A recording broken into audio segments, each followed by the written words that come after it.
ठंड में अक्सर सभी के साथ में ये समस्या आती ही है कि बुखार, सर्दी, खांसी, बच्चे हो या बड़े, सभी को इसका सामना करना ही पड़ता है।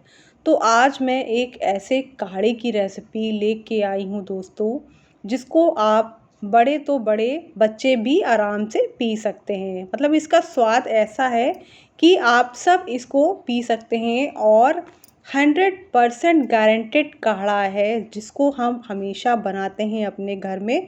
और मेरी बेटी दवाई की बजाय इसी से हमेशा सही होती है, चाहे मैं हूँ, मेरी बेटी हो। तो इसके लिए मैंने यहाँ पे कुछ बहुत इफ़ेक्टिव सामान यूज़ किए हैं, जिसके बारे में मैं आपको बताऊंगी। यहाँ पे मैंने गिलोय लिया है। गिलोय के फ़ायदे हम सब जानते हैं। बुखार से लेके वायरल और संक्रमण सब में ये राहत देता है, रोग प्रतिरोधक क्षमता को बढ़ाता है, पाचन तंत्र को भी सुधारता है। तो इसका यूज़ मैं कर रही हूँ। आपको ना मिले तो आप इसको स्किप भी कर सकते हैं, लेकिन बहुत फ़ायदेमंद होती है। अब डालेंगे अदरक। तो अदरक हमारी खांसी में, सूजन में, सब में बहुत ज़्यादा फ़ायदेमंद होती है। एंटीऑक्सीडेंट गुण इसमें होते हैं, ब्लड शुगर को नियंत्रित करती है, कोलेस्ट्रॉल को भी नियंत्रित करती है और भूख को भी बढ़ाती है। अब यहाँ पे हम लेंगे तुलसी के पत्ते। हम सब के घरों में तुलसी होती ही है, तो तुलसी के इतने सारे फायदे हैं, मैं आपको गिना नहीं सकती हूँ। तुलसी हमारे लिए आयुर्वेद के हिसाब से तुलसी वात, पित्त और कफ को दूर करती है, तनाव को दूर करती है। और तुलसी में एंटी स्ट्रेस गुण भी होते हैं।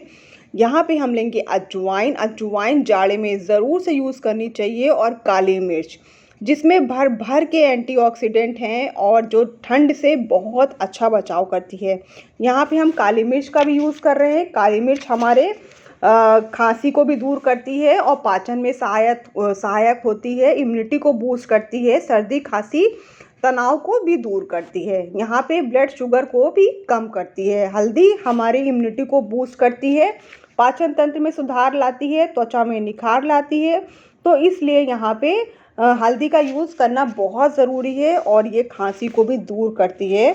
अगर यकीन ना हो तो आप गूगल पे सबके फ़ायदे सर्च ज़रूर करिएगा। और यहाँ पे हम गुड़ को लेंगे। गुड़ के फ़ायदे हम सब जानते हैं।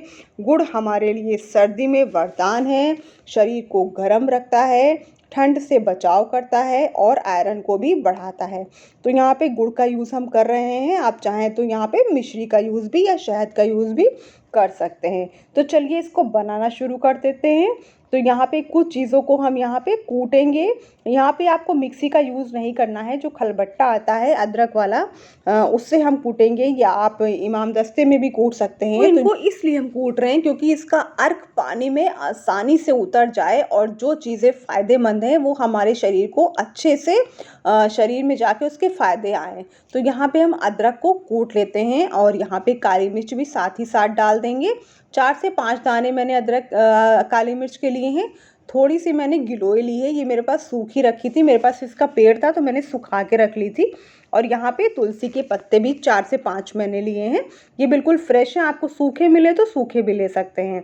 गिलोय का छोटा छोटा टुकड़ा काट के आप इसमें डाल सकते हैं। देखिए अदरक थोड़ी उछल गई है, मैं ढाल के बाद में इसको कूट लूँगी और सबको एकदम बारीक से पेस्ट बना लेना है। ये देखिए गिलोय को इस तरीके से काट के डाल दीजिएगा, क्योंकि छोटा है खलबट्टा तो इसमें कूट नहीं रहा था, तो मैंने इस तरीके से कूट लिया है। बुखार में इतनी जल्दी ये इंस्टेंट फ़ायदा करती है गिलोय। गिलोय की टैबलेट भी आती हैं। अगर आपको शरीर में बहुत दर्द रहता है या गिलोय नहीं मिल रही है तो आप टैबलेट का यूज़ भी कर सकते हैं बुखार में। तो ये देखिए इन सबको हमने पीस लिया है। गिलोय में जब तब वैसे भी पानी में उबाल के पी भी लेती हूँ, काफ़ी अच्छा रहता है इम्यूनिटी के लिए। तो ये देखिए इसको पीसने के बाद में हम यहाँ पे पानी चढ़ाएंगे। और पानी मैंने यहाँ पे लगभग 1 से 1.5 गिलास लिया है। तो जितना बनाना हो उसी के हिसाब से बना सकते हैं। तो इसको अभी हमको, क्योंकि पानी को जलाना भी है, इस हिसाब से हम पानी लेंगे। 1 गिलास पानी भर के हमने यहाँ पे डाल दिया है। बिल्कुल साफ़ पानी लीजिएगा। तो यहाँ पे पानी हल्का सा जब बॉइलिंग स्टेज पे आ जाएगा तब हम इसमें जो अदरक और तुलसी, काली मिर्च और गिलोय कूट के रखा था ना, उसको हम यहाँ पे ऐड कर देंगे। तो यहाँ पे थोड़ा सा बचा लिया है, दूसरी बार में मैं बनाऊँगी। तो सबको डालने के बाद में यहाँ पे जो हमने हमने अजवाइन ली थी, अजवाइन हमने आधा चम्मच लिया है, उसको डाल देंगे क्योंकि ज़्यादा नहीं बना रहे हैं। और हल्दी डाल देंगे। हल्दी भी काफ़ी एंटीसेप्टिक होती है हमारे स्किन के लिए, पाचन के लिए, और खास सर्दी जुकाम में भी बहुत फ़ायदा करती है। अब यहाँ पे गुड़ डाल देंगे। तो बच्चे अगर ऐसे नहीं पी पाते हैं तो गुड़ डाल के आप बना सकते हैं, या बाद में ठंडा करने के बाद शहद भी डाल सकते हैं। क्योंकि मैं बेटी के लिए बना रही थी, क्योंकि उसको सर्दी जुकाम और बुखार तीनों थे, तो मैंने उसके लिए ये काढ़ा बनाया था। और वो इसी काढ़े से ही सही होती है, क्योंकि जब भी उसको होता है तो मैं यही काढ़ा उसको देती हूँ दवाई की बजाय।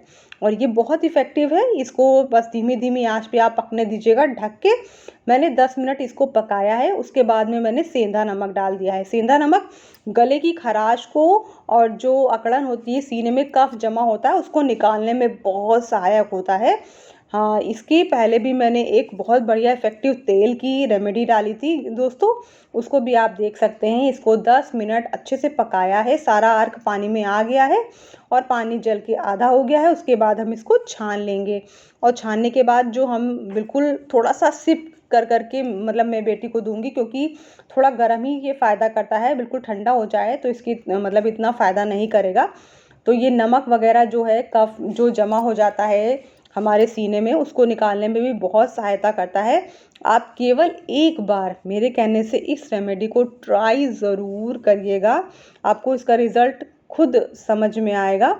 और अगर पसंद आए तो प्लीज़ चैनल को सब्सक्राइब करिएगा।